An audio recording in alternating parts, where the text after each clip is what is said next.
অশান্ত বাংলাদেশে নারী নির্যাতন চলছে। নারী দিবসেও আক্রান্ত সংখ্যালঘু নারীরা। এক মাসে নারী নির্যাতন বেড়েছে 19%। বাংলাদেশের পুলিশের তথ্যে উদ্বেগজনক রিপোর্ট। ফেব্রুয়ারিতে 36টি ধর্ষণের ঘটনা ঘটেছে। 36টির মধ্যে 11টি গণধর্ষণের ঘটনা। তথ্য বাংলাদেশ মহিলা পরিষদের। বেসরকারি সংগঠনের রিপোর্টেও অত্যাচার বাড়ার তথ্য।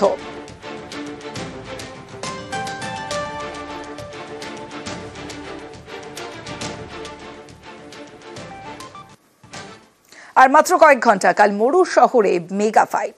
চ্যাম্পিয়ন্স ট্রফির ফাইনালে মুখোমুখি ভারত নিউজিল্যান্ড। 25 বছর আগের হারের বদলা হবে।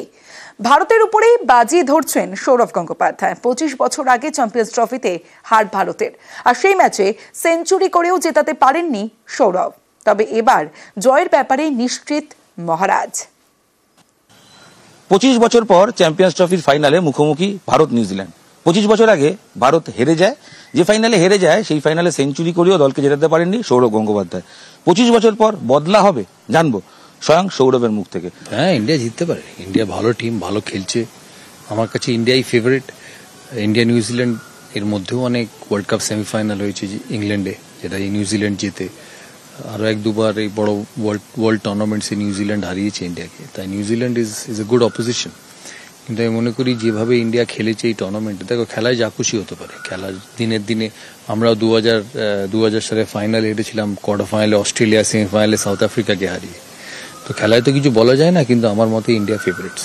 ভারতের তুরুপের তাস বরুণ চক্রবর্তী। অলরেডি তুমি একবার বলেছো যে গ্রুপের ম্যাচটার আগে যে বরুণকে রেখে দেওয়া হোক, বরুণই আলটিমেট। বরুণই কি X factor? Varun Chakravarthy X factor কারণ নতুন বলে অত ওকে সবাই খেলেনি অত বেশি। যত খেলবে তত জানবে, তত ইজিয়ার হতে থাকবে। কিন্তু আমি মনে করি যদি উইকেট একটু গ্রিপ করে, যেটা হয়তো কাল করবে, 4টে স্পিনার আছে, তার মধ্যে বরুণ ইজ ডিফারেন্ট। ইন্ডিয়ার ব্যাটিং ডেপথ প্রচুর। সবচেয়ে বড় পজিটিভ হচ্ছে শ্রেয়াস আয়ার। ওর এক বছরে ওর ব্যাটিং অনেক ইম্প্রুভ হয়েছে। বিরাট কোহলি তো খেলছে, সাথে শ্রেয়াস আয়ারও খেলছে। শ্রেয়াস আয়ার খুব পজিটিভলি খেলে।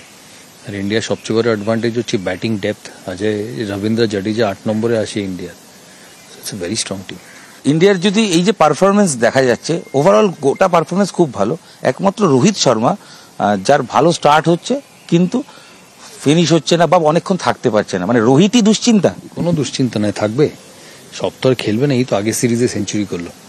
তো রোহিত খেলবে কাল। দেখো ফাইনাল রোহিতের দিন, সেট হয়ে গেলে জিতিয়ে দেবে ইন্ডিয়াকে। উইলিয়ামসন, রচিন রবীন্দ্র, আবার অন্যদিকে স্যান্টানারের মতো স্পিনার। তো লড়াইটা সৌরভ গাঙ্গুলির কাছে, এই লড়াইটা কি স্পিন ভার্সেস স্পিন, না দুটো টিমের overall team game, batting versus, মানে লড়াইটা কিভাবে দেখছো? লড়াইটা হচ্ছে Indian spinners versus New Zealand batting. যদি ওরা ইন্ডিয়ান স্পিনকে ভালো খেলতে পারলে ওদের চান্স থাকবে।